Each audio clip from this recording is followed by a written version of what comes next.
Hello, everyone. We're going to get started. My name is Drew Cronin. I'm from the North Carolina Zoo. I will be moderating this session. I'm also the chair of the Technology Council for the SMART Partnership. So in that role is how I'll be moderating today.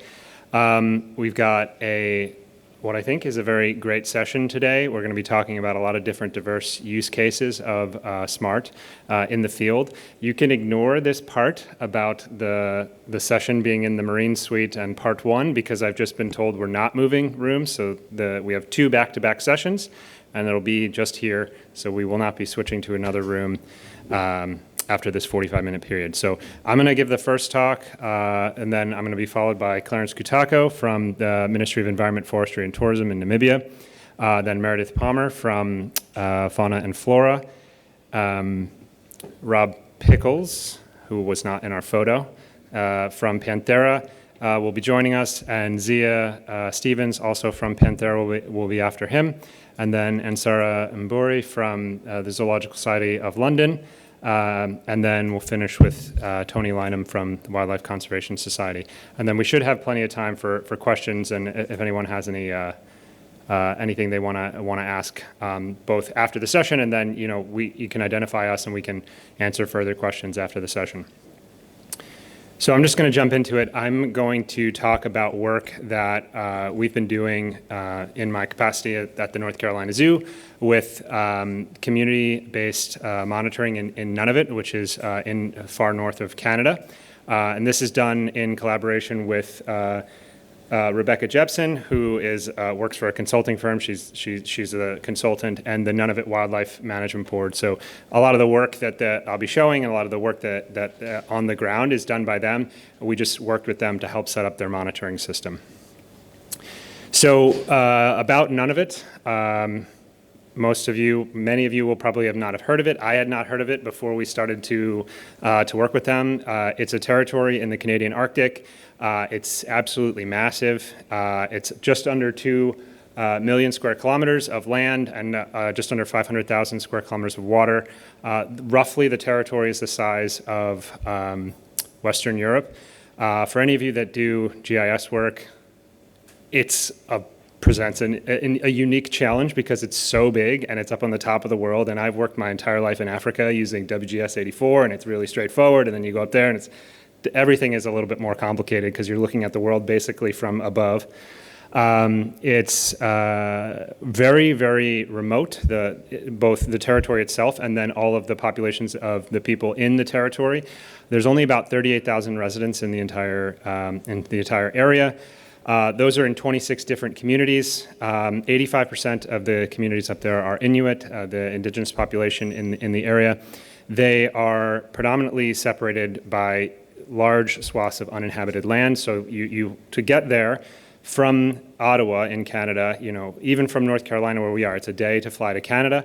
You spend the night, and then it's another 4 hours further north to get to there. And then anywhere you need to go, it's 3-4 hours on a jet to another remote location of a few hundred people. Those people in the remote populations rely on wildlife harvesting. They have traditional rights to the wildlife, and that is their main form of sustenance. And there's a real reliance on traditional knowledge because if you can imagine, you've got basically just an entirely blank landscape of ice, and you have to go out there, and you're out there, and it's mostly dark for a lot of the year, and they're spending a lot of time navigating in that landscape and trying to track animals and then harvest them and then make sure they bring that back to the community. The program we work with, like I said, is the Nunavut Wildlife Management Board, and they established this community-based monitoring network that was formed in 2012. They initially had 3 pilot communities, and it's grown since then. The premise of it is the harvesters, so the community members go out onto the ice, they record data on what they harvest and what they observe in the wildlife, or in the wild. Yeah, I realized I jumped ahead here. They used to use a different app. They now use Smart, but they used to use this different app that was a custom-built app for them. They recorded data while they're out in the field. They record harvest observations, and then the device they're using records the tracks of where they're going. And the information that they collect in the field is translated by the Wildlife Management Board into recommendations for the government. So the Management Board is kind of the conduit between the community members and the Canadian government, because the communities have rights to the wildlife. The government sets the quotas for what the communities can harvest. And so they're using the community data to inform the decision-making by the Canadian government. And the objectives were for the program to improve the information available to the management board so they can better inform the government. They want to make sure that they're not losing the traditional knowledge, so that all of the people, when they're going out in the ice, that information is feeding back into the decision making as well. They want to be developing this progressive and up-to-date management system. They want to be continually understanding what's happening in real time out in the wild. And they want to make sure that the communities are benefiting from the work that they're doing and contributing back. The benefits come in a lot of different fashions. So predominantly, they're, for the community members, it's tangible things like gas. They get recognition. They can get these grand prizes. So the one grand prize was an ATV, which is pretty great to win, and other smaller things like this thing, which kind of looks like a helmet but is a hide. Then the benefits to the communities as well, they're having a say, they're having a stake in the management of their own resources, and the data is then publicly available as well to the community members. So the challenge that they faced, and where we come in, is that they had this app. They had money from the government for this program. They built an app with a for-profit developer, and the main issue was sustainability. I was never able to get a specific number out of them for the cost, but it was always said that it was very, very high. When we came in and we said, hey, Smart is a free tool, it was sort of a mind blow that we weren't charging anything for the use of this tool when they had been paying a lot of money for this custom-built app. The main issues, other than cost, were the app itself was really inflexible, and they had a complete reliance on very high-cost developers. They had no way to really access the data. There was a dashboard that was showing information, but they didn't have any way to access the raw data to do any additional analysis, and there was no way for them to just go in and say, export all the patrols from Community A. They had no way to pull the data out of the system. They had to go to the developers and say, please, can you provide us this data? And so what they wanted to do was develop a cost-effective, standardized database that was really simple for their members to use. The for-profit app was good. It did work for them, but it just wasn't sustainable in the long term from the management perspective. And some of the requirements, they wanted it to be mobile. They wanted it to be available on all of the community members' phones. So not, they weren't going to be responsible for buying a lot of specific devices, so just can go out on the phones. They wanted it to be decentralized, so they manage it in the capital, Iqaluit, like I said, is thousands of kilometers from some of these communities. That needed to be multi-language capable, and specifically Inuktitut, that's the indigenous language. They wanted to have a way to do reporting, and they wanted to make sure that they didn't lose this backlog of data. So it's 12,000 harvest trips, so 12 million waypoints and 14,000 records, both harvests and observations. So pretty massive data set over the last 10 years. And so we worked with them, and ironically, the people, when we ended up working, the guy who runs this program is a Cameroonian primatologist. I'm a primatologist from Central Africa. My boss in the back is a primatologist from worked in Central Africa. So it was great to go to the Arctic and be working with a primatologist from Cameroon we'd worked with previously. But we partnered with them. We built this smart database for them. It was really focused on inclusivity. So we included all of the Inuktitut translations, which is over here. We developed a few hundred app-specific or site-specific icons for the use case up there. We hadn't previously had iOS capabilities, and it's now available on iOS. We use Smart Connect, which is the cloud extension of Smart, to minimize costs and, like I said, decentralize the management so they can manage it in Iqaluit. One of the program leads actually lives in the Dominican Republic, so it's managed from all over the world, and these community members are out in the field. And we built custom-built reports for them that have different information for harvesters, for communities, for their incentive programs, and also for their broader quarterly board reporting. So we deployed that in October 21. That was my first trip post-COVID, so it was a real shock to the system to go to the Arctic. It's currently implemented in 10 of the 26 different communities. There's about 200 harvesters that are collecting data. And since they deployed it in 2021, they've gone on about 9,600 trips and recorded about 7,800 harvests and observations. The main benefit here is the costs have really been minimized, and the program is effectively self-sustaining. I come in and I provide some technical support when needed, I answer questions if something's not particularly working, but generally speaking, their staff are trained up and we don't really do too much. We just kind of help them upgrade when needed. And that's just a representation of, that's what it looks like right now. So the communities are spread out and the tracks and the harvests. So again, the impact of this work that we've done, they now have access to the data. They, the main feedback I get is it's just so great. They say, I want to know how many caribou came from these communities in these 3 months. They can just go in and they ask the question themselves. Where previously that was asking the developer, paying the developer for their time, and then just getting a spreadsheet. They are able to go in and review data in real time with the communities. They are able to validate the data, and then they're more easily able to interpret the data and the trends that they're seeing. There's a lot more transparency because, again, they're going over the data, they're reviewing it with the community members, and they can run those queries in the field on the computer, and so they can see, the community members can see exactly what their data look like in the database. Through that process, they're able to ensure high data quality, because in the past it would just go and sit in a database and they wouldn't see the data until they asked the developers for the data. Like I said, they have this real-time access. They're able to work on analysis on the fly. And it's really just generally reinforce this community-led aspect of the management. The community members feel like they have a much more involved stake in the management of their resources. So just looking ahead, we are going to continue expanding. The NWB is continuing to expand to different communities. Like I said, it's only 10 of 26 communities so far. We're going to continue to tailor the reports for various different needs. In January, we're going to be setting up another site in the Arctic.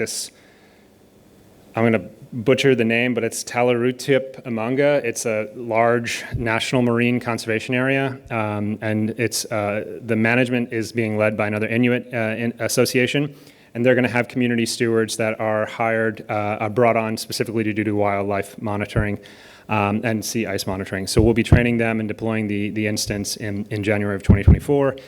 And more broadly, across all of the Arctic, there's an effort to standardize the polar bear conflict data collection. Canada hasn't really rolled it out yet. Norway has already started doing it, but all of the range states are in agreement to use SMART across the Arctic for the polar bear conflict data collection.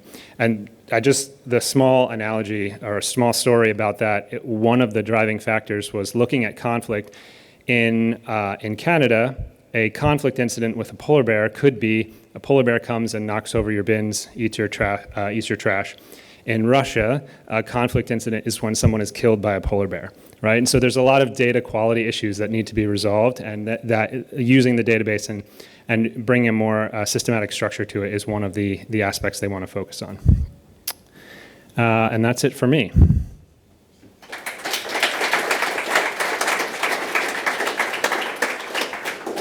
So I am going to pass it over to Clerence. There you go. Good afternoon, everyone. As introduced, my name is Clerence Kutako. I'm from the Namibian government under the Ministry of Environment, Forestry and Tourism, specifically working for the Directorate of Wildlife National Parks. I would want to start off first by giving thanks to Smart Partnership for the support, making this possible for us to interact and network with people at this platform. And plus the Namibian government also for availing us to this platform. I will take you through a talk of Waterberg Plateau Park, Smart Connect, which I happen to run on a daily basis. Yeah? So I should have actually been there now. That is why I'm thanking the Namibian government to giving me this opportunity. Yeah, so yeah, that is Waterberg Plateau. The park itself is concentrated on top of the plateau. So not beneath here, we have 2,000 hectares. 2,000 hectares, yes. In total, the park is about 40,500 hectares. Yeah. So the park was proclaimed in 1972 with the primary objective of conserving elands. The location in the background is the map of the park. We are central in Namibia, so the objective was born to conserve elands that will flock from North Namibia into central Waterberg. And a later objective was also then born to create a safe haven for rare and endangered species, the like of the roan antelopes, black rhinos, white rhinos, and disease-free buffaloes were also then introduced later in the 80s.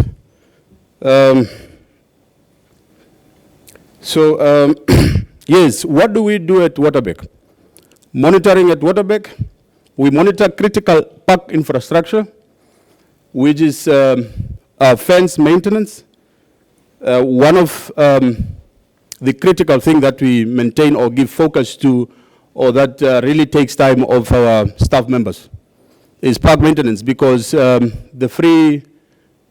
disease-free buffalo is perceived to still be a disease carrier buffalo. And we are adjacent to commercial farms that breed livestock for commercial sale. So park maintenance is one of the critical things that we attend to. We do water supply to our livestock. Tourism also cleaning hides and recording of rainfall in the park. Yes, and the critical species, the white rhino, which I mentioned earlier, the buffalo there, and also removing of invasive species. Yes, so and then we also do conduct law enforcement in and around the park. We do that using our canine unit, vehicle patrols, foot patrols, aerial patrols, as well as horse patrols, which was also recently extended from our park to one of the biggest parks in Namibia, Etosha National Park. So you can imagine that all this from 1972 was on a paper-based approach.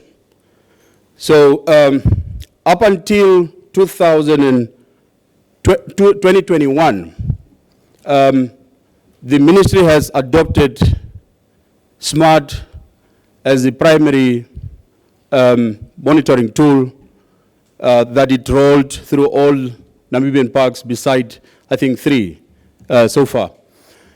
We have gladly embraced on this opportunity. It has really made work easy, and we have embraced this with specific objectives, which are to improve standardized monitoring methods, enhance data management, strengthen park management effective tracking, and streamlining reporting and visualization. Talking of standardized reporting, you would get various reports in terms of quarterly reports, monthly reports, yearly reports. SMART has really made it that easy for us to have a standardized reporting mechanism, which has really made it easy in terms of we do not need to write anything. I think at a point, Walton's, one of the stationery shops in Namibia, they envy SMART that we don't use pen anymore. It's just by the click of the fingertip that we get information recorded. So this is some of our automated reporting generated by SMART, which makes month ends even easy. Will take probably a week to compile a monthly report, but now you just run the report. Yeah, this again denotes the sites or the tracks as the rangers go out collecting data at various points. The one photo here, this one here, is about fence maintenance. The red dots there are probably where the fences have been broken by elands or whatever. So we also evaluate our patrols and the coverage. In these two photos here, I have a before and after. When in 2021, SMART was rolled in Waterberg, you can see on the left, the coverage was not as much as in 2023. So it really has improved, and as I can again push back time, since 1972, imagine if we had such a tool to use, and what data has been lost along that route. So it really also then informs patrol planning. We also then focus on hotspots. You can see that this is when we started, probably as a pilot then, but when we started fully working with SMART, you can see that still this area is not covered, probably because of the terrain, but we still need to get there and again put it back on these graphs to show that we need to really get to these points and do our patrols effectively. Yes, and as if that is not enough, we are the only park in Namibia so far on Connect. I pride myself when I'm talking to other park managers that, colleagues, I'm gaining weight. I don't move. It's just at the comfort of my, it's just at the comfort of my desk that I receive all the information. So we really owe it to some good infrastructure that we have. Wi-Fi strategically installed in the park. The mobiles that you see here are just examples of my rangers that will always be out with mobile devices, going out collecting data. And while they are out on top of the plateau, this data gets transmitted on a semi or real-time transmission to my comfort of my desk at the office, which then also in this sense allow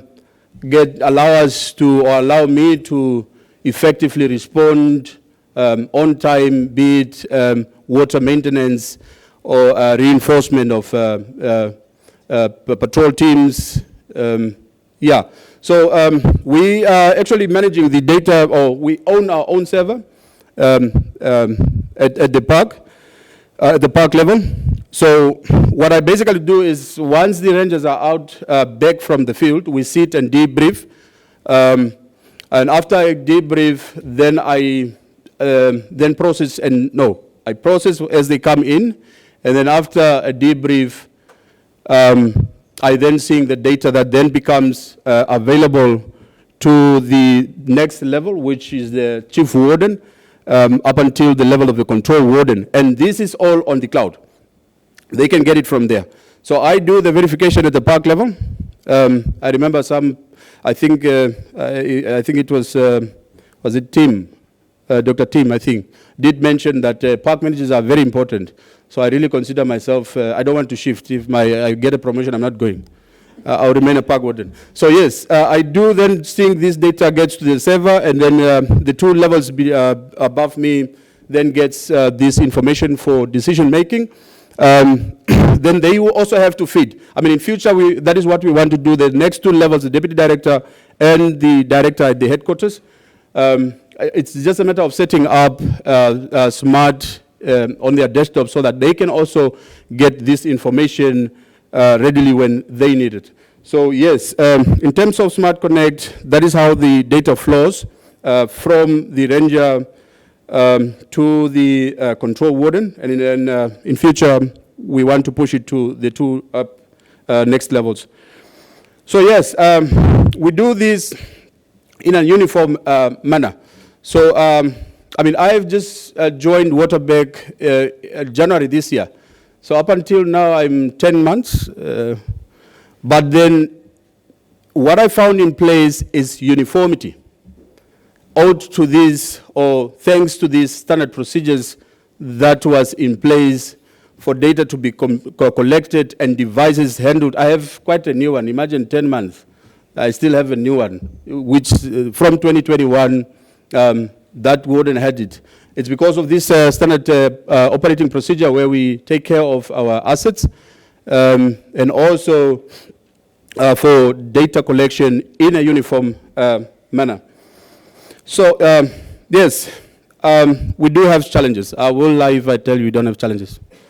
We have challenges of cybersecurity. We have yet to incorporate our IT department. I've learned from this gathering that, this conference that more of people that are here are experts in IT. I would like to, if I say I'm closer to that. So we are challenged with cybersecurity, which we want to work to incorporate or get the IT department up to speed with what we do in terms of smart. Asset management, quite a challenge, though I said I have a new device to this date. Patrol, fleet management, and all those. Plus, one thing that I have to point out is the enforcement of the SOPs. Really, I do make time to get my rangers out, or whoever that I use, even beneath the level of the ranger, to always have a refresher on these SOPs. That will also then include security plans. We do have connectivity issues, but not the Wi-Fi that we have, but rather the service providers. From time to time, we will experience that, which is also quite detrimental to lose a day without connectivity. So how do we then rate our success? On the far right is a dream. This is where we want to cover our park, or this is how we want to cover our park in terms of the patrols or the patrol coverage. This is where we want to be. So we want this colored. I just mentioned now that 2021, when SMART was rolled, 2023, you saw the two maps that were there, and this is ideally where we want to be. Yes, staff training on SMART. This is my two staffs, my two rangers back in Waterberg that I, from time to time, probably quarterly, it depends on the work that we have, that I will invest time to really see it, not just with the two of them, the ones that are trained, and I also then get more of them to train. But then on this specific day, we were busy dealing with data administration, which I was the only person trained for that. But then thanks to SMART, I got advanced training, which I now then also become a trainer of trainers with the role that I also have in the government as, or within our ministry as a smart coordination and support team, which is focusing on training and training. So I cannot want to train outside if my house is also not up to speed. So field staff using smart, again, yes, this is again, it's about training. So that is how I will measure success of our smart application at Waterberg. So where do we want to build in future, going forward? Such platforms are really enticing. They bring the best out of us. We connect. We are thinking of even implementing, integrating EarthRanger as, to work simultaneously with Smart. And these are the avenues that we get. We are very free to open ideas, and we also want to learn and teach. So here we had a German delegation in Namibia visiting us, exploring our CCTVs. We have those there also. And these are also one of the elements that we want to use or incorporate, if any, into a smart. We have collared animals, which are moving. Unfortunately, we have to sight them by eye, which I know EarthRanger will be a big player in that if we have to roll. Such is the information that we'll get, and then that will become a point of interest in our smart devices. With that, I want to end there, and thank you very much.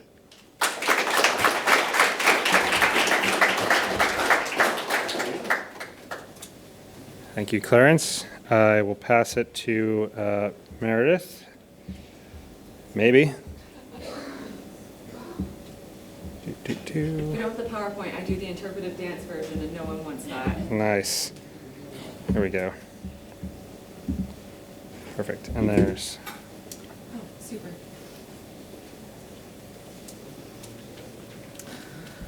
I am not so tall.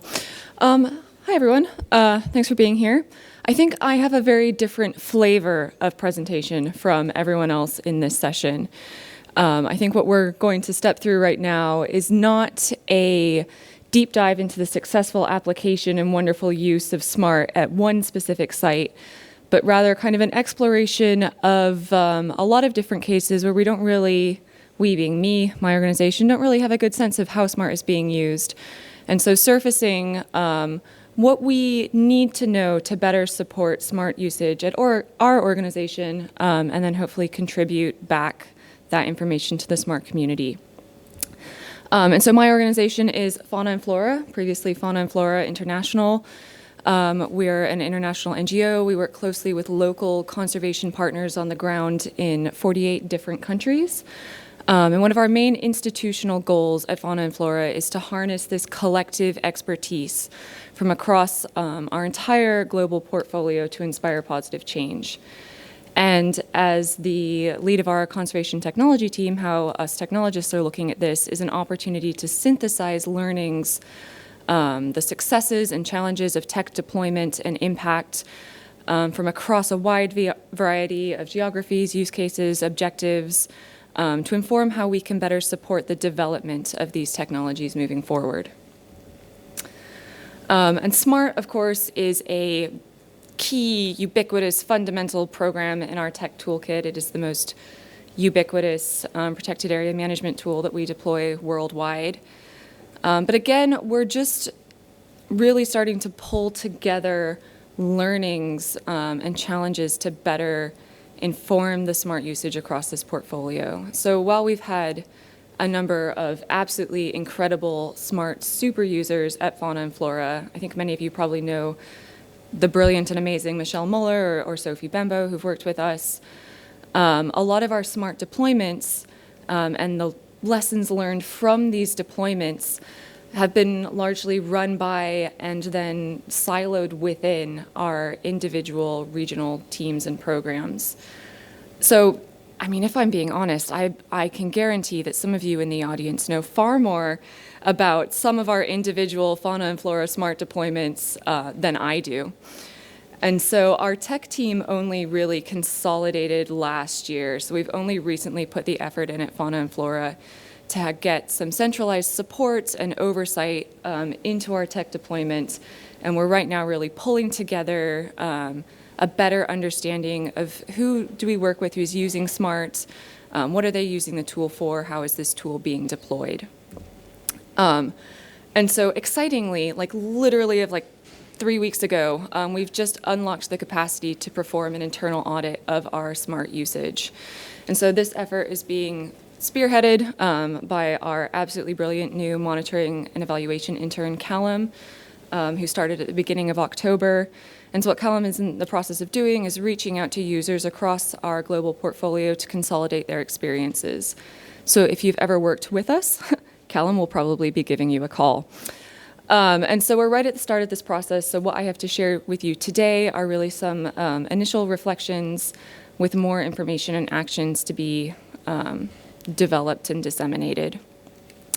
So what I'm going to do is just quickly run through a few use cases simply to highlight the diversity of ways that we use SMART, how and to what degree we use SMART, and to start surfacing what we can do, Fauna and Flora as an organization, to optimize how we're using SMART as a tool to unlock impact.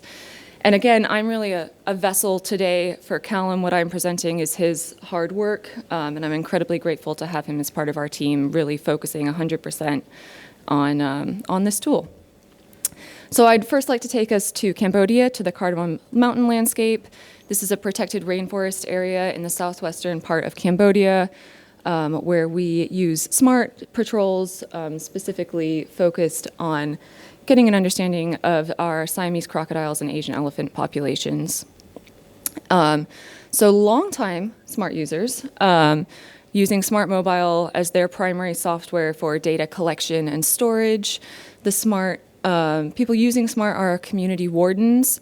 So we have Siamese crocodile teams, and we have Asian elephant teams. And what they're going out and collecting in the field is signs and threats to our target species. They're looking for illegal poaching, monitoring our released crocodiles, making sure they're not coming too close to communities, and then also using the SMART data that they collect to engage with communities and provide some conservation education. And I'd like to highlight that we're not using, or to my understanding, we're not using rangers in this case. So instead, we're using members of the community who are taking part in these patrols. So any required law enforcement action that comes from the SMART data requires a transfer of the data and the inference from this data from the wardens to local authorities. And also using these community members, some of the issues that have surfaced include, again, something that we as a Fauna and Flora need to do better is providing more trainings and learnings in SMART in local languages so that we can get more of the community involved in using this tool. Currently, we're using SMART here just as a tool for data collection and storage. It has been reported to be far, far easier to record, store, and access the data using SMART relative to the previous manual data entry methods. However, what we haven't been able to really unlock the capacity to do in this specific use case is to use the SMART data for sort of scientifically backed, data-driven adaptive management patrols. There's a recognition that SMART is a good system, it's working, they like it, but they recognize the potential for SMART to help them do more better. And preaching to the choir, but the barriers to this are a lack of time, a lack of trainings, and specifically something that we can do better, a lack of, how do I want to say this? The trainings that they do go to and that we do provide are hard to transfer back to the specific use case, so more tailored trainings for what these partners are trying to do. Going to move next door to Vietnam, where we also use SMART across the entire country. We work across 10 provinces, from North to South Vietnam.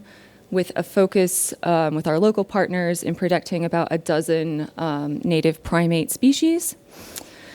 And again, SMART has been used at these sites for quite a long time.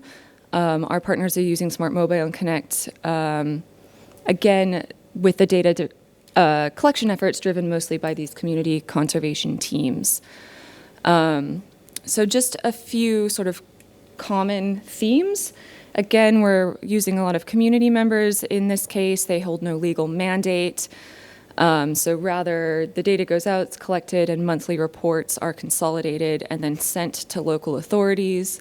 And one thing that we've recognized with this is a need to reflect on that data more regularly in order to better be able to respond. Will never be real time, but to be able to respond to threats in a more timely manner. And then also, just as with Cambodia, training in SMART is easier to train up the community members than taking written notes, but effective SMART usage really does depend on the capacities of the user. And so there's a lot we can do as an organization to try and lower those barriers to entry in terms of setting up and querying the data that we're collecting. So I think this is a far more successful case, though, of using SMART data for adaptive management. And so one thing I'd like us to do at Fauna and Flora is kind of really dig into this use case to better understand how the SMART data is informing patrols and see if we can apply that process across our wider portfolio.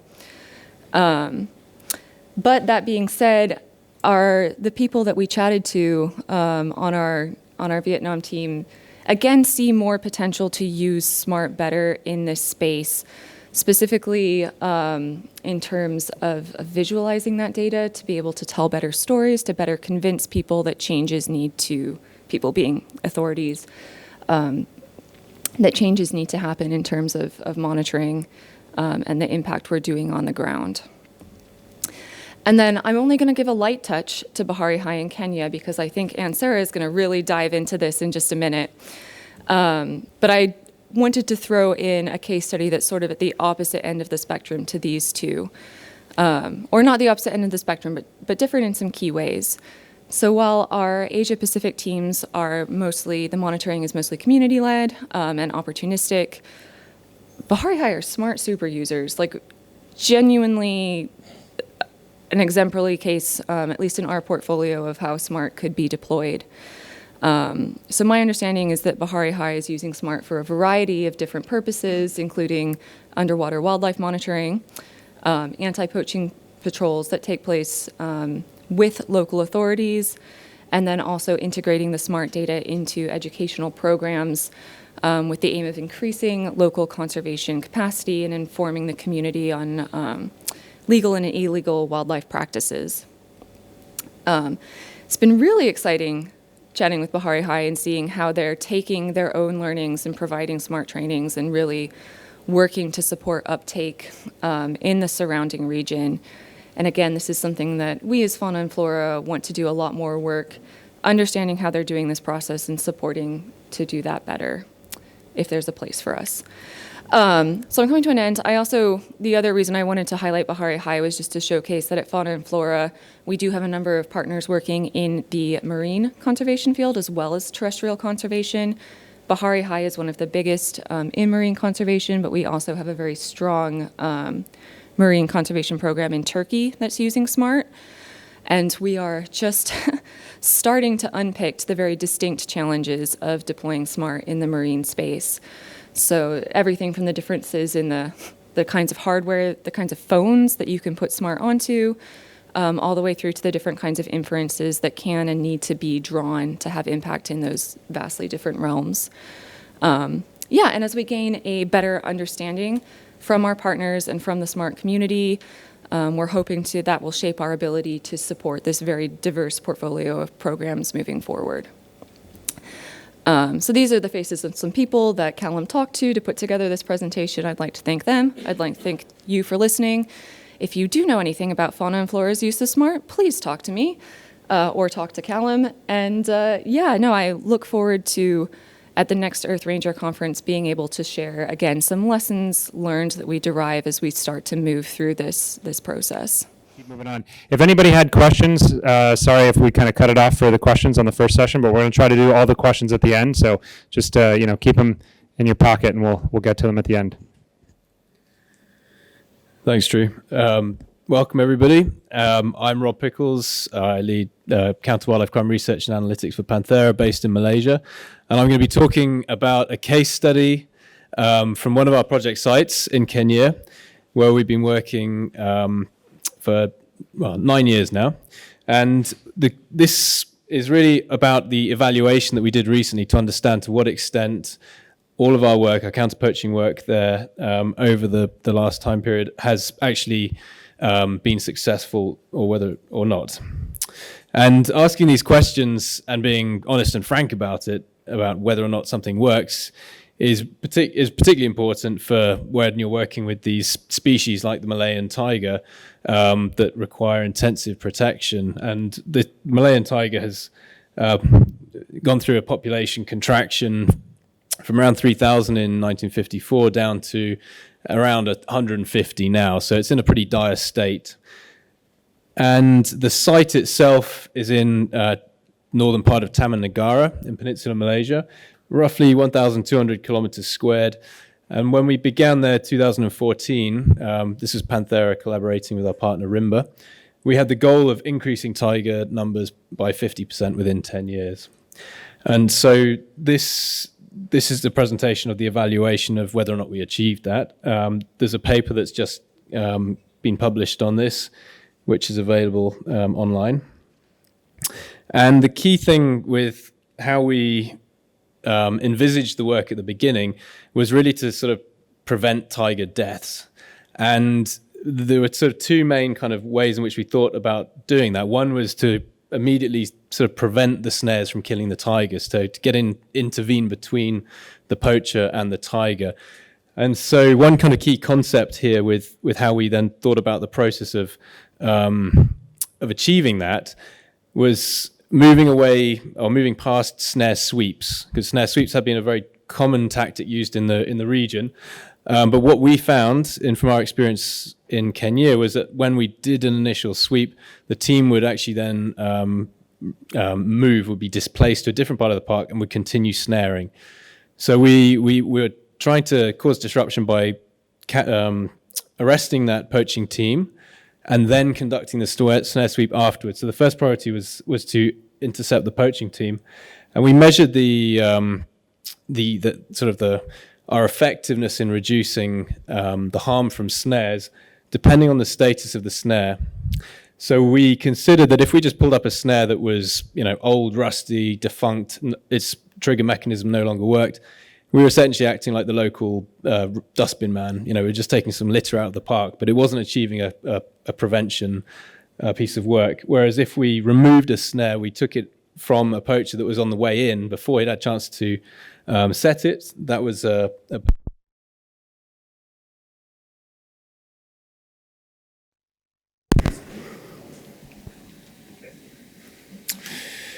and the other part of it was this assumption that the greater we increase the risks to poachers, the higher the likelihood that they're going to get arrested when they enter Kenya. There'd be some sort of feedback loop that would then act on other poachers' decision-making, that they would then think, it's not worthwhile. The costs are too high here.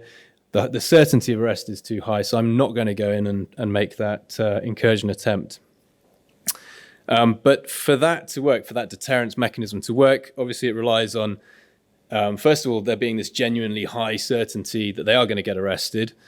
Then that there's the sentencing or the subsequent punishment will be swift and sufficiently severe.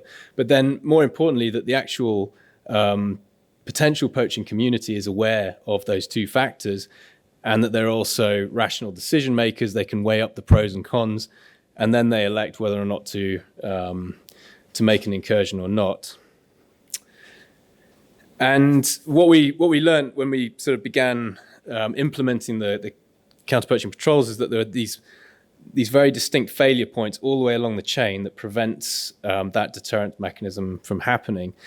And from missing the bulk of the incursions in the beginning to then finding an incursion, an active incursion, but then not being able to follow through on that to make the arrest, to then only catching one out of a team of 15 poachers, all of that reduces the certainty element in the minds of the potential poachers. So it just weakens the overall deterrence effect. It's okay. I'm just talking through these slides, but there's nothing too much to see for these ones. And so what we did was from our side as an NGO, we invested in building a scout team with making use of the natural bush skills of the indigenous people living close by to the reserve, to develop them as a effective scout team, as an auxiliary to the government wildlife department teams. And so their job was to pick up these active incursions, track them to where the poacher's active camp was, and then guide in the government officers to make the arrest.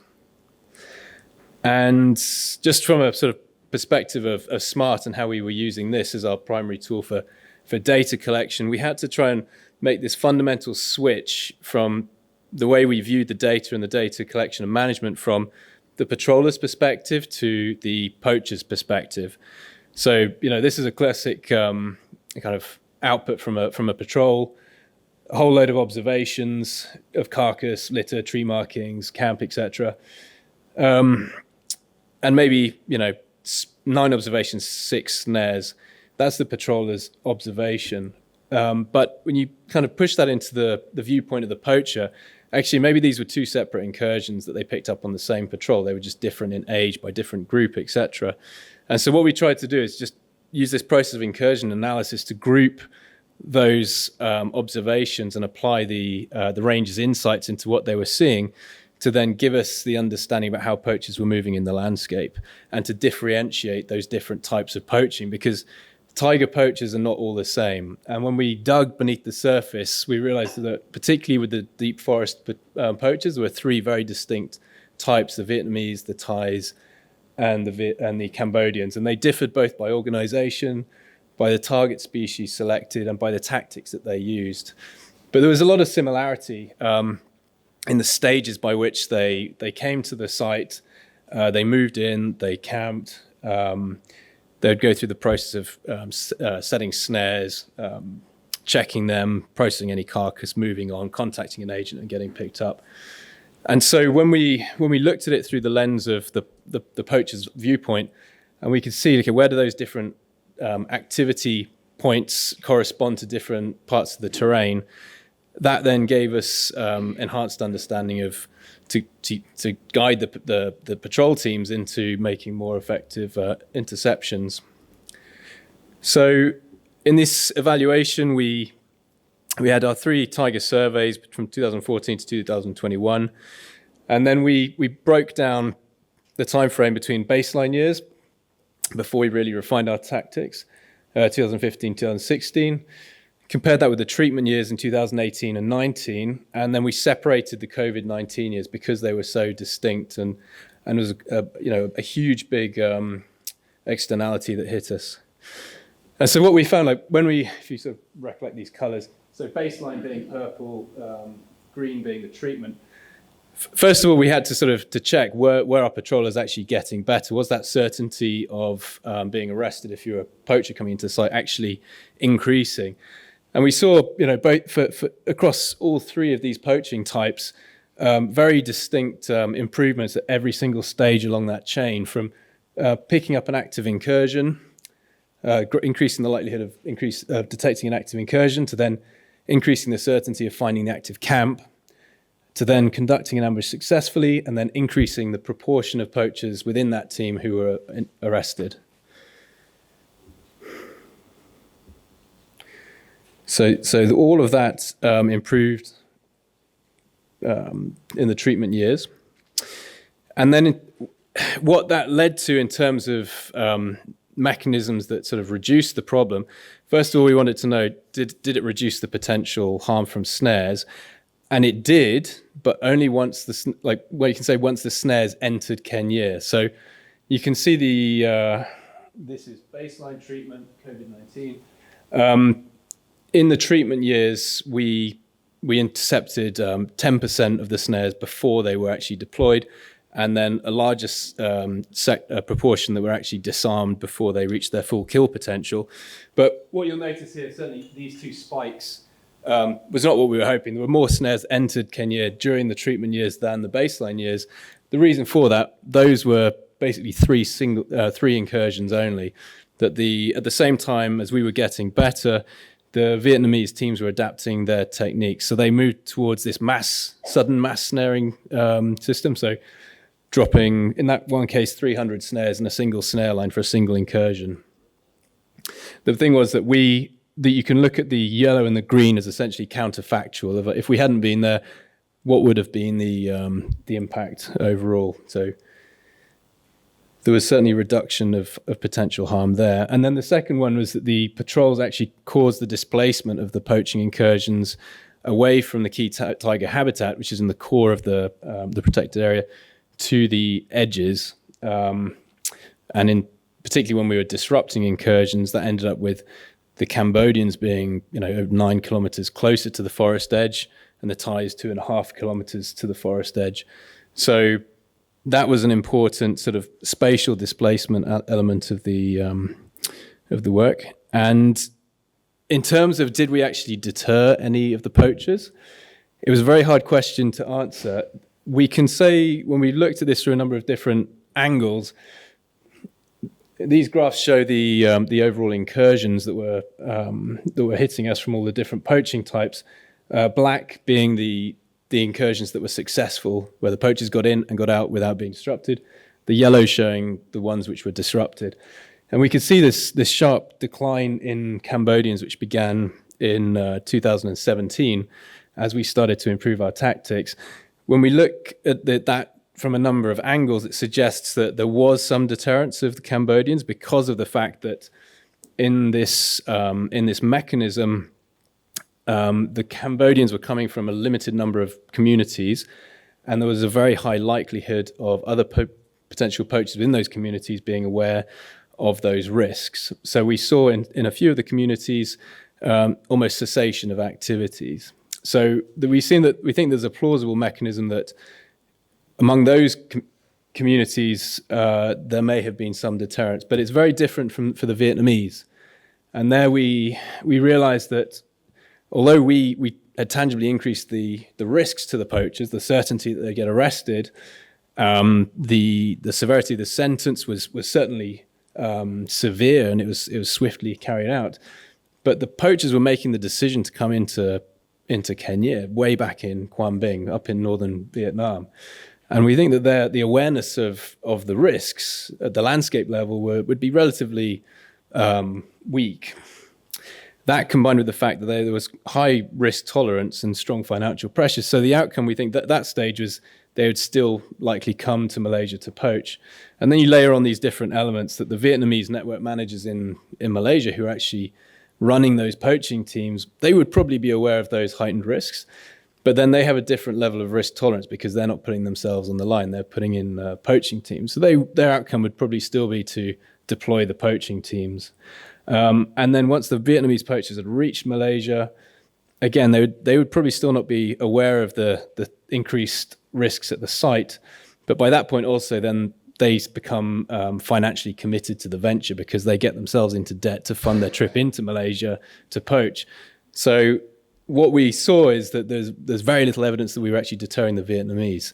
And the final sort of mechanism that we had sort of identified is that this the COVID-19, when that occurred 2020, 2021, was when we saw the tremendous cessation of all three of these poaching types because of the national control measures that were implemented by Malaysia. And because these three poaching types were all coming from outside of Malaysia.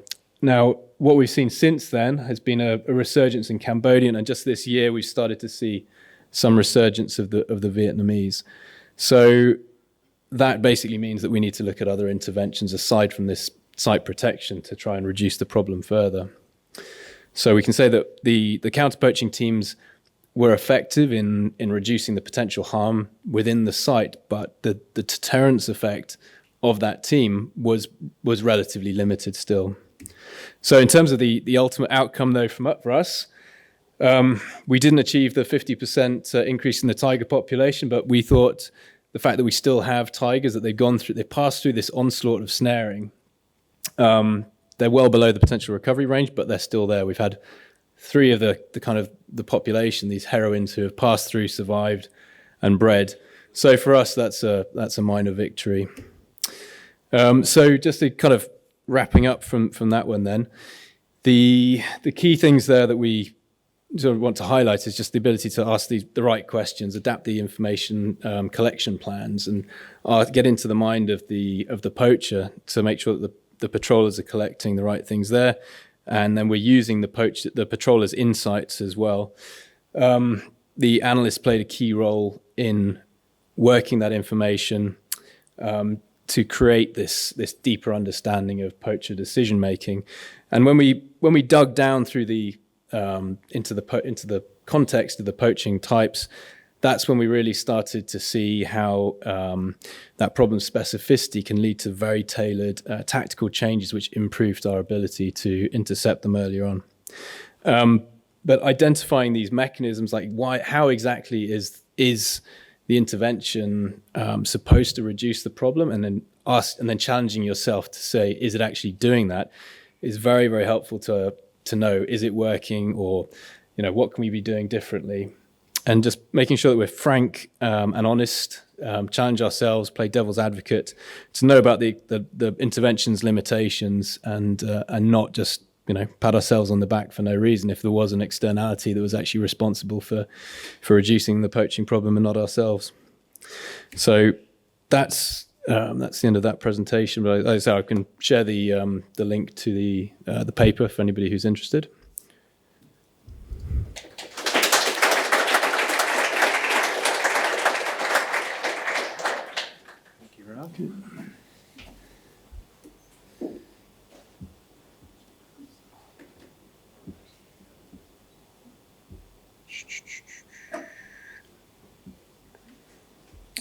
All right, and we've got Zia Stevens from Panthera as well. Short. Cool. Hi, everyone. So my name is Zia Stevens. I'm from Panthera. I'm based in Zambia. And I'm here to talk to you today about using SMART for human-wildlife conflict. I'm more just going to talk about how we use the technology for helping our aims and our goals with human-wildlife conflicts programs, and how we support partners to do the same. So it's a bit of a mishmash of different organizations throughout. So with human-wildlife conflict, for those people that do work with it, when starting up a human-wildlife conflict program, obviously you're asking yourself quite a few different questions in order to find the best protection strategies to help national parks and surrounding areas and open areas with the communities. Often these questions are things such as, what are the threats in the areas? What are the most vulnerable areas? What are the resources communities might have immediately available to help them? Are the communities adopting mitigation techniques already? And are these practices that they're putting in place actually making a difference? And that last one is one that we find quite a lot on the ground when we come across human-wildlife conflict programs, where people have been running these programs for many, many years, but often have not stopped to ask themselves the question of, is it actually working? Are the mitigation measures we're putting in place, whether it's chili bombers, whether it's fences, whether it's whatever it is, are they actually helping the issue of human-wildlife conflict? And is the community benefiting from this? So one of the things that SMART has really helped a lot of sites to do, at least in the areas that I've worked with other partners, is to really assess what mitigation measures they're putting in at the site, and then assess whether or not those are working, or if there's things that can be done to help increase the efficacy of those. So to know this, we need information which comes from data recorded in the field by the human-wildlife conflict monitors and guardians. Cool. So this little feedback loop, you probably, if you've been in any smart presentation anywhere before, you would have seen this little loop. So starting with our ranger patrols, we go to our data input and our mapping and reporting and our feedback loops. And just to show you quickly how this works for human-wildlife conflict with SMART. I think the writing might be a little bit small, but basically it's starting with the data being collected using SMART during human-wildlife conflict monitors daily activities. So rangers often go out with their patrol device, they carry on with their patrols for the day, or they're responding to human-wildlife conflict incidents, such as, elephants breaking into bomas or lions attacking livestock, etc. They record all of that information. That information then comes back to the data management who check and clean that data, make sure it's accurate, make sure that everything is okay. Again, garbage in, garbage out. And then what's really important is that those data managers learn how to turn that data into easily viewed reports and analyses, and dashboards and that type of thing. Those reports then at sites that we work with go to community meetings and discussions to talk to the community and to the guardians and things specifically about what might be working, what isn't working. That data is then discussed and analysed more thoroughly. And then based on that information, if all this feedback loop is working properly, which for HWC usually is quite a simple little loop, which is nice, then we can look at which mitigation measures are being more effective, which ones are targeting the actual problems that we have on the ground. And then, of course, this loop just goes round and round forever. So just diving more specifically into the steps for implementing SMART for your human-wildlife conflict sites potentially. And this is quite standard across quite a lot of different SMART applications. But for human-wildlife specifically is to figure out which information you need. What are your information requirements for your HWC site? So that's obviously the first step. What's most important? What are you interested in? What types of data should we be collecting because we're trying to achieve A, B, or C? Step 2 is to create a SMART data model using the information requirements. So that, just for everyone who's in the room, if you're interested in creating one for human-wildlife conflict, that is something you can reach out to the SMART Partnership for and ask us for templates. We have templates for human-wildlife conflict for all over the world. So no need to recreate the wheel. You're always welcome to come and take one of ours and utilize this for yourselves and tweak it for your information requirements. Step 3 is to train data collectors on how to collect data following the protocols in the field. This step is obviously very important for making sure that your data collectors are collecting data in a way that makes sense for your outcomes. Step 4 is making sure your data managers know how to clean this data and turn it into the reports and dashboards. And again, this is where it's really important that your data doesn't just come in and die in the computer, that data is actually being turned around and being given back to the correct communities, the correct people, the correct wildlife authorities or community authorities, which you see in step 5. And then step 6 is to review, process the data information requirements constantly. So step 6 is a step that we do in almost every single site that we're in over and over. And again, these steps apply not just for HWC, but for everything. Just making sure that what was relevant when you set up a database 5 years ago is still relevant today. And then step 7 is just to repeat all over again. So just to recap over the things that we've found really beneficial for the sites that we work in, with partners and with ourselves as Panthera across the landscape, is that rapid interpretation of conflict incidents. I've worked with so many sites, especially with human-wildlife conflict, where people have been collecting data for years and years. One of my sites was collecting data for 10 years, in fact, on paper data going into an Excel sheet and had just sat there for 10 years. So you can only imagine the richness of data that they had at their fingertips, but because it was basically on a non-automated system, they weren't getting that information, they weren't getting that feedback loop. So as soon as they put SMART in, within a month, they had stuff to show back to the community, they had stuff to make better, more informed decisions. So that was a game changer. So that's step 2.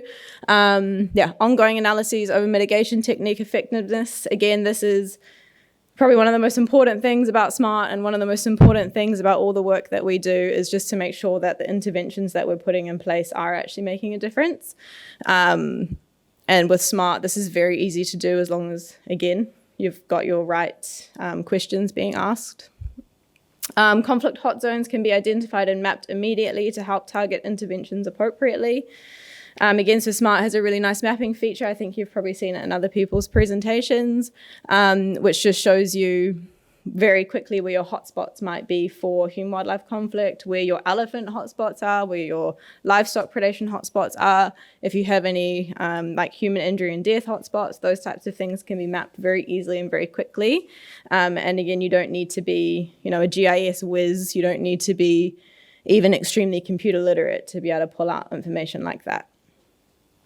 And then with SMART profiles, which is also great, you can also monitor your conflict species or your conflict individuals, which is fantastic. So using SMART profiles as an add-on to Core SMART, you can actually track your individual problem animals if you're at that level, or you can track your problem villages, or not villages, but the villages that are constantly having problems by animals, to track what's going on and to track what mitigation measures they've tried and what mitigation measures they might want to try in the future.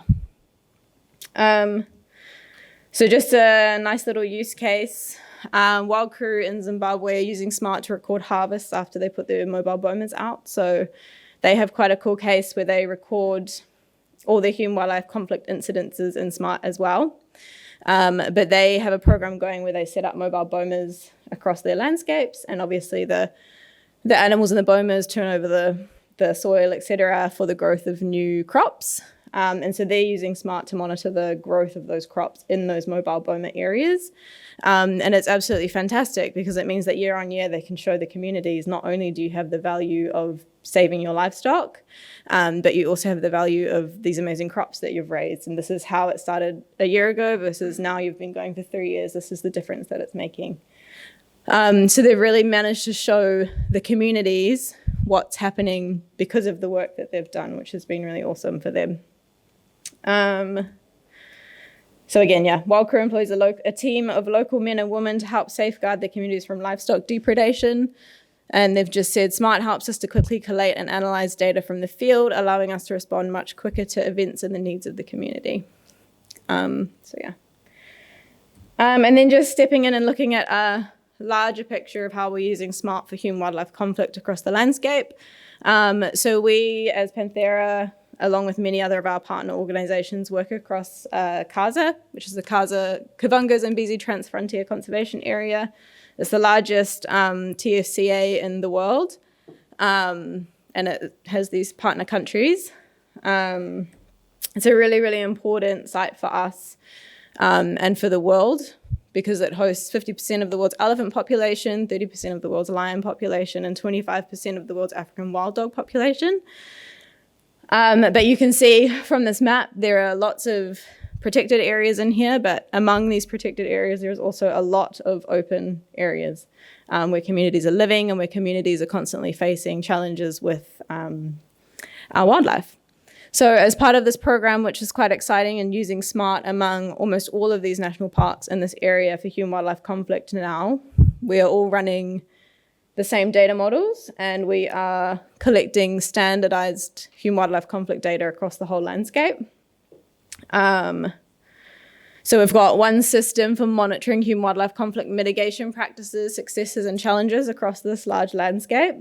Data is going to be entered into a central system. So part of this Kaza system has its own monitoring data home called KIMS, or Kaza Information Management System. This human-wildlife conflict data will hopefully end up in this system. So basically it's one system shared by all of the countries, and they will be able to pull out that data from those countries, basically. And that's really exciting because they can look at what each other's landscapes are doing, and they can make sure that they're keeping up to speed, they're learning from each other and that type of thing. So one of the ways that this is happening is just to make sure that the SMART data models are standardized and that we are using the cross-conservation area analysis tool. Cool. I was going to ask questions, but I think we're doing that at the end. Yeah.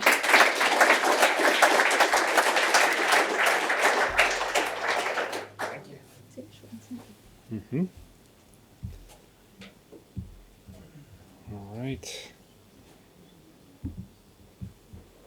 All right, the next up we'll have Annsarah from ZSL.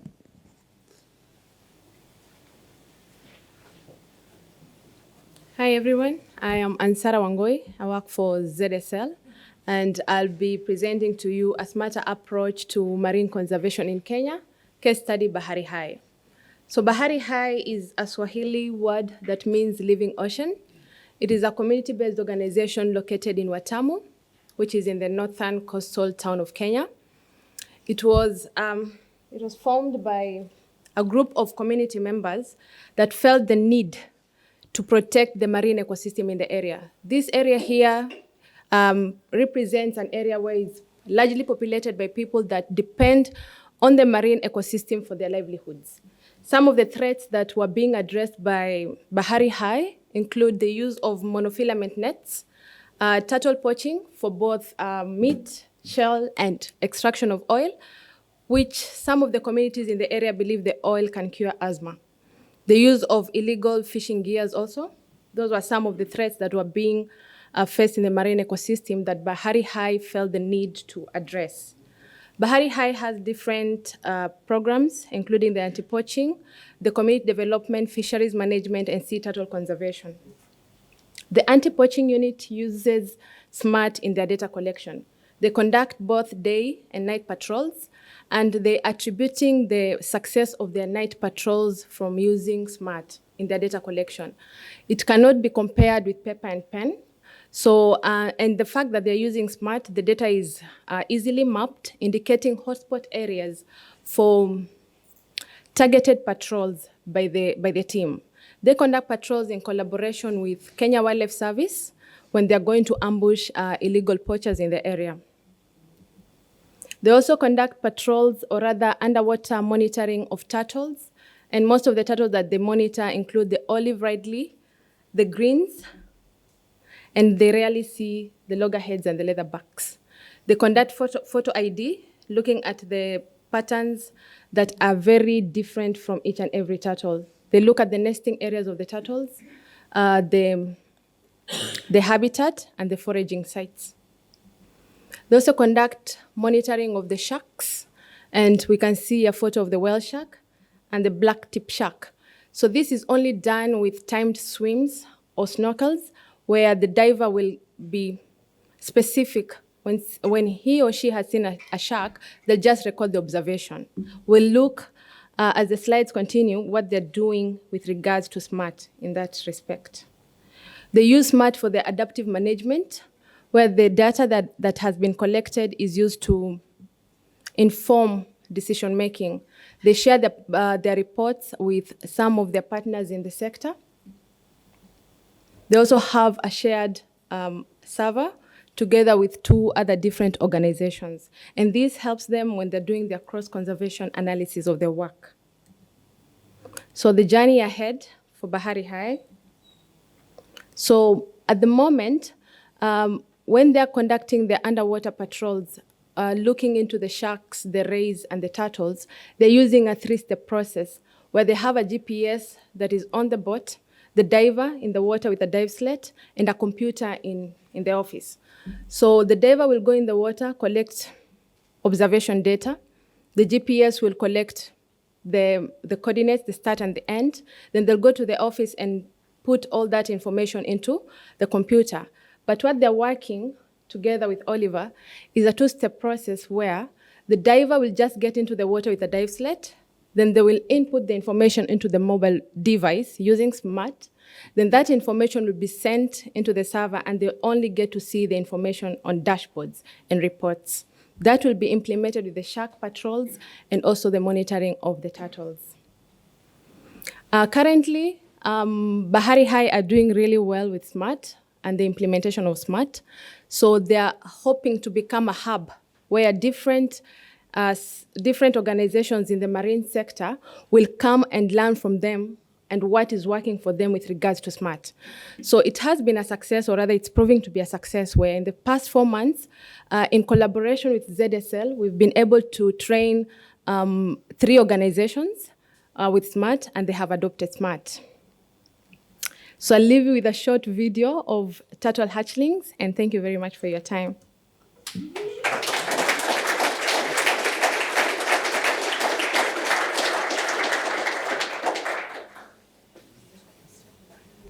Excellent. Thank you, Annsarah. And we will finish up with Tony Lynam from WCS. There we go. Thanks, Drew. Thanks, everyone, for coming. My name is Tony Lynam. I work for the Global Conservation Tech team at the Wildlife Conservation Society. Today I'm going to talk about how we can use SMART as a tool for conducting ecological surveys. I'm going to present some examples from our work in Africa and Asia. So we're facing a crisis of biodiversity, a crisis of having information.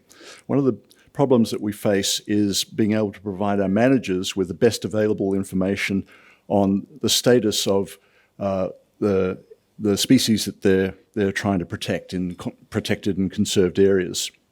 And if we're to sustain this biodiversity into the future, it's essential to have ecological baselines so that we can detect changes in wildlife populations over space or time.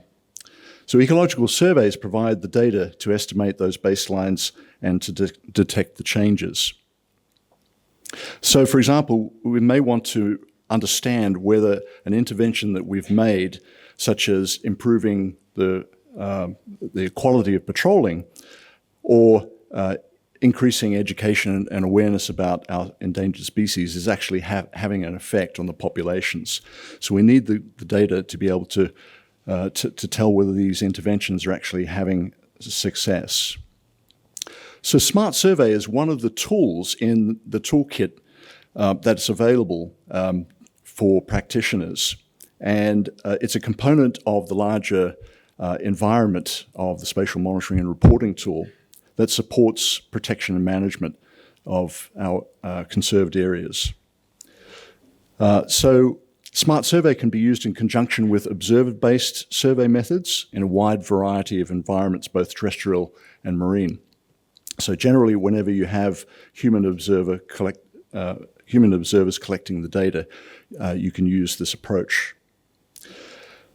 So SMART Survey helps with the collection and management of ecological data. It makes it possible for conservation practitioners to plan surveys, to digitally collect ecological data using mobile devices, and to incorporate these data into the central SMART platform. So how does it work? So SMART Survey is a plugin. It used to be called Ecological Records. We've changed the name to SMART Survey. It's a plugin that is an add-on to the system, and you add it in. Once you've added it in, then you get a new menu available that you see here. And then there are a number of options available for setting up your survey. So the framework is that you have a survey design that you create. You either start with a survey design that you've brought in from somewhere else, or you can create it within SMART. And then you design your surveys, and then you conduct what's called missions, which is the actual physical process of going out and collecting the data. So to give you a brief overview, I'm going to show you a couple of examples of how this works, with firstly an example from northeastern Congo, a survey program that's gone on in the Ndoki-Lukwala landscape since 2016, and the work there focuses on monitoring forest elephants, great apes, African grey parrots, and a variety of ungulates. So this is one of the longest running sites where we've had SMART Survey. And this landscape has a variety of different management units, including a national park, community reserve, logging concessions, and a swampy area. And distance sampling is one of the approaches that's used to collect the data. So when you set up your survey design, you have a template that you create that doesn't contain any data. And the data are associated with the surveys and the missions. So it's worth noting that multiple surveys can be based on the same survey design. So, for example, if a survey is repeated periodically. So, for example, if we set up our survey, we will import shapefiles that are the transects, the line transects, or the point sampling point samples, and those shapefiles then go into the base map, and then we have to create a set of survey properties, and then we create a data model that allows us to define the types of things that are recorded in the fields. And we have categories and attributes that go into that data model. We might have properties for each of the missions. When we go out and do the survey, we define what those properties are that are recorded, and then we have sampling unit attributes. So once we've defined all these things, then we can create the package of information that we take from Smart Survey and export it to the device. And we do that through creating a survey package. So this is the equivalent of creating a patrol package for going and doing law enforcement patrols. So the survey package is exported to the devices, and the field observers go out there and they collect the data using their devices. Then they import that back in, and then they can actually manage the data and do a range of different things with the data. So I'm just going to show you the second example, which is from Papua New Guinea, and this is the example from the Wildlife Conservation Society's work in the Quiop landscape. This is an important part of a global stronghold that contains a range of different important species, including tree kangaroos, cassowaries, and other marsupials.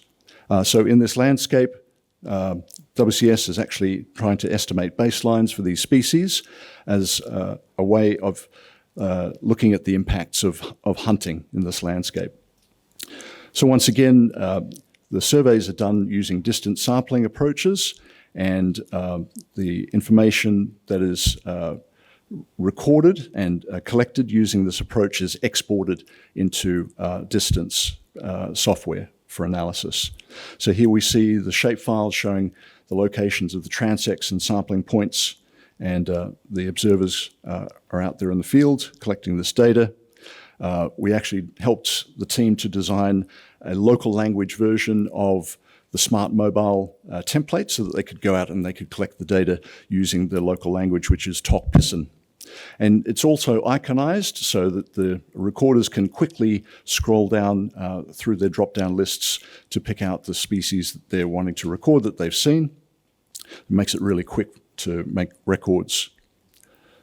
And so after the observers come back from the field, they can import the data back into Smart Survey, including the observations and the tracks. And all of that information is then processed, and you can run queries, and you can create reports and summaries of the data. And you can also export the data using a special tool that allows you to then take that data and use it for running analyses such as distance.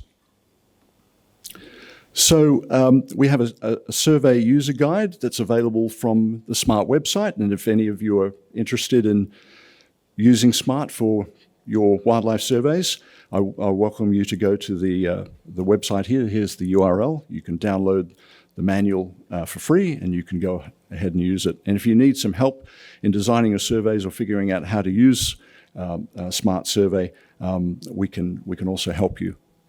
So yeah, that's all I have, and thank you very much.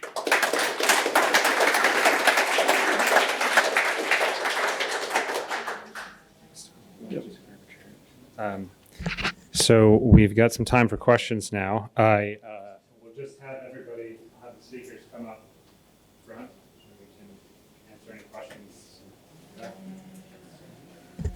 Any questions from the audience?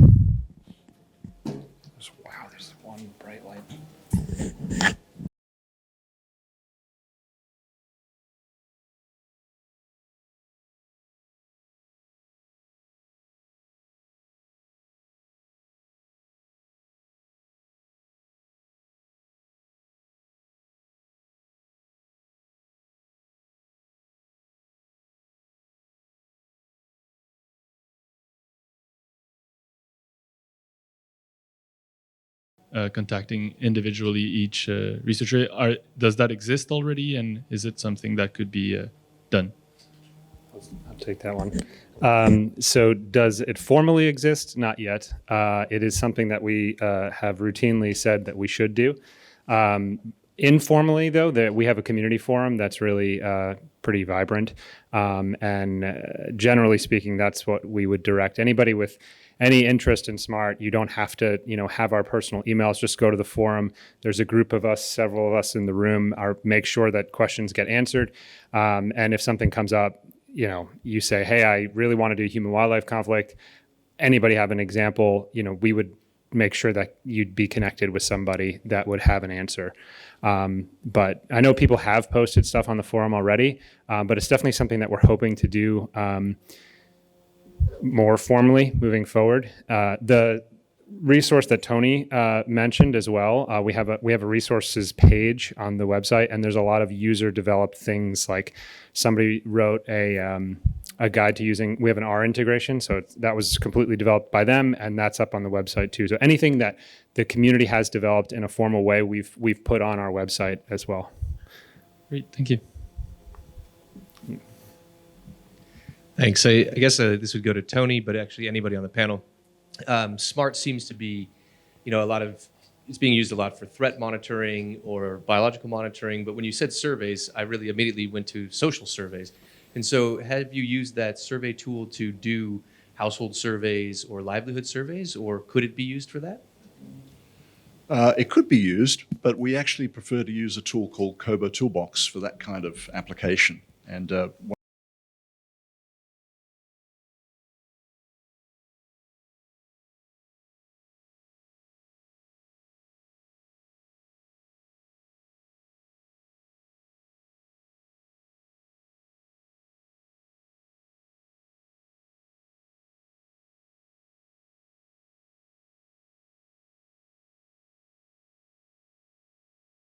questions you want to ask, you might use Kobo over SMART. But if it's like binary questions and answers, if you're asking yes or no type questions, potentially you could set up a data model that could allow you to collect that kind of data using SMART. So it just depends on the questions you're asking. Yeah, perfect. Thank you. Yeah. Also, we have used profiles for doing that kind of collection, with not the questionnaire type work, but having more sort of semi-structured interviews where you have a large narrative come off an interview with somebody. So you can store that transcript in profiles, and then you can also then configure the data models when you're setting up a record to have specific tags appear, so to pick up on the themes that were discussed in the interview. So that one has worked pretty well for the Bangladesh work. Thanks. Other questions? Thank you. Thanks.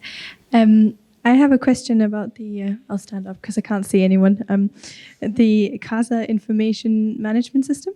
Is that hosted in a SMART software as well, or is the data sort of exported from SMART and then hosted all together for the different stakeholders to be able to access it? Yeah, that's a good question. So if you're wanting to analyze it between the different organizations, then it would be hosted in SMART itself. But for this one specifically, the actual CASA structure tool is separate from SMART. So the data is going to be exported from SMART and put into a format that's correct for the CASA KIMS system. Okay, and is that a cloud-based data management system? It's not at this point in time. It's just hosted locally under the working group leader. Okay, thank you.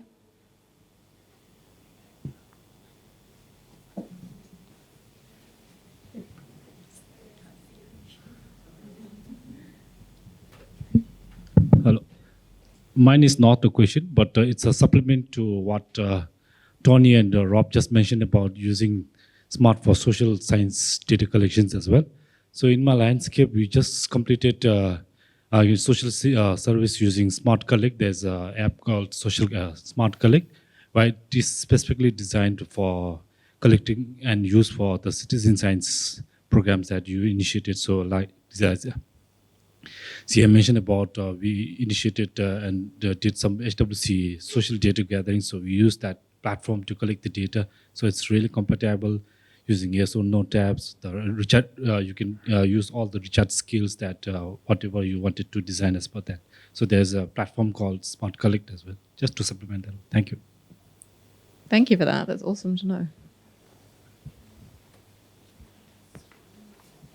Thank you, Michael. Sorry, just a comment. I gather there are a couple of people who haven't used Smart. We've been using Smart for quite a few years. But just to let you know that Smart is really, the applications are actually endless. I know people that use it to monitor electricity usage in a flat complex. There you go. There you go. He'll tell you. And I must be honest, I've looked at lots of platforms, and at the end of the day, there actually is not a platform that has got the flexibility for that Smart has to create any kind of data model that you want. You can basically count pens in your office if that's what you're wanting to do, and you'll find a way to do it. And there are the different sections. The survey sections obviously got specific details that relate more to surveys. The profile section's got aspects that relate more to tracking of specific entities. And then you've got your basic data collection, your field incidences and reports that can go into your reporting section. So the answer to all those questions is actually you can do anything with Smart. It has a flexibility to do that. It's up to you as to how you create your data models and your configurable models.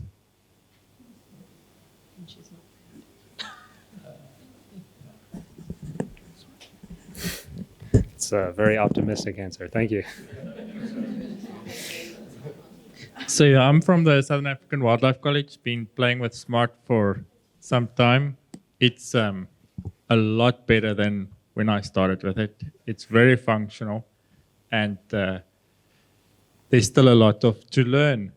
But the one thing that we did was all our water and electricity meter readings, we need to show our students. We train rangers, so we need to see what's the easiest way to show them how we use the reporting, how we use the tool for data collection. And yes, we had to make some tweaks. We only collect the metadata once a month, because then you can summarize it easily and report on it. And then everybody living on site gets a bill.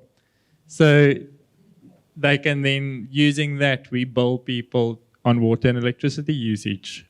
Also, it's been used for monitoring environmental issues. And the great thing with Smart 7 now is where in the olden days you had to pull the images into your report, you've now got a dynamic field where for each issue there's an image that comes up.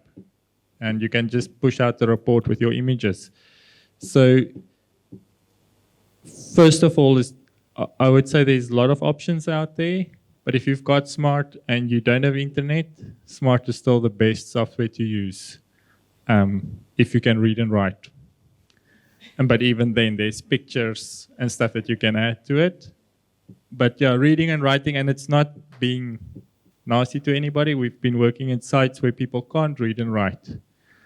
And then the images, there's certain sections where it can be a challenge, but it's a great tool.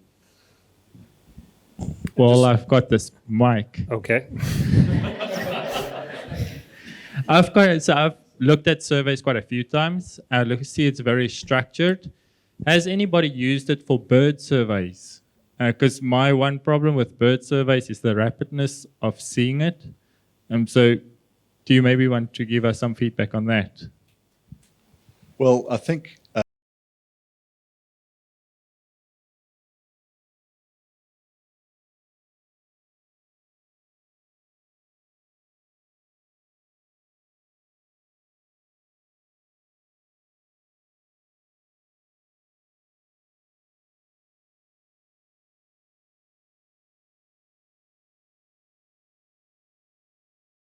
and how many they have. So we actually set up a very simple configured model that they then exported to the device. So yeah, that's definitely possible. And I think in the future, it may be possible for you to import data that you might have collected using iNaturalist or eBird. And I heard that discussed this morning, that might be something possible through Gundi. So I think in the future there'll be multiple different ways to be able to collect data and do surveys. But yes, bird surveys, it's pretty straightforward. And like I showed you in the example from my presentation in PNG, they're going out there and they're looking at birds of paradise, and they're quickly needing to scroll through 268 species and pick out the one that they want to record. And they can do that using Smart Survey. Thanks a lot, Tony.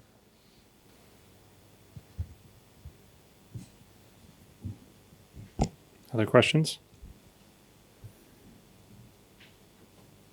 I'll just add something to Peter's comment, something I'm very excited about in the next version of SMART. It came out of work that we were doing with MEFT in Namibia on conflict investigations, where we needed a way to capture signatures in the field. So we now have a way you can capture a signature on a mobile device, and it's associated with a key like any other attribute. And when you do your report, you can pull it in and drop that signature right into the appropriate field.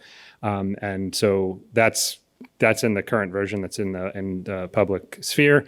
But in the next version, we're generalizing that. So any image could be associated with a particular key. And then when you run your reports, that can pull directly in. So for the conflict investigations, it's really important. You could say, this is my, you're going to like a rhino site, like this is the photo of the head, or this is elephants, this is the photo of the tusks, this is the photo of the national ID card of the person. And you would basically say, as you're taking the photo, this is exactly, what I'm taking a photo of. And then you can generate your report, and it comes out very nicely. Every photo is in the correct place, representing exactly what you've taken.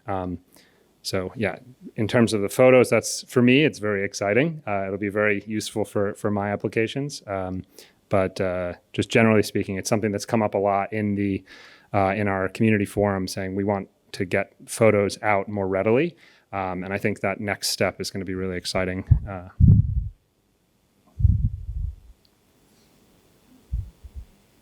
Perhaps an insight into what I find exciting.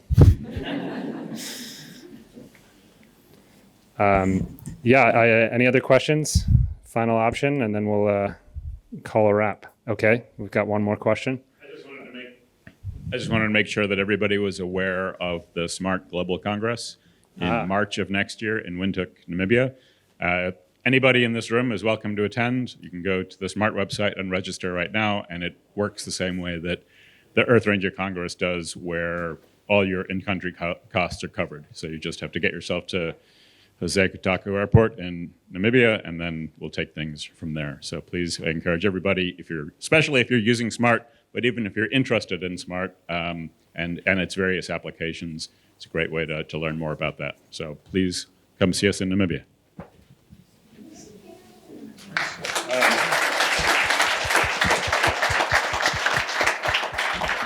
Yeah, and the information for that's on the website for SMART. And if anybody doesn't know that, just if you search for SMART Conservation on Google or whatever search engine you use, you'll find it. And you're welcome to come up to talk to any of us as well. We can point you in the right direction.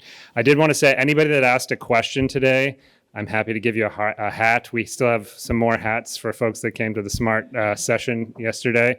And if anyone's interested, we have some SMART reports. If you want some generalized information as well, we have those. And I would love to not take them back to the United States. So please come on up and grab a report. And if you'd like a hat, come on up.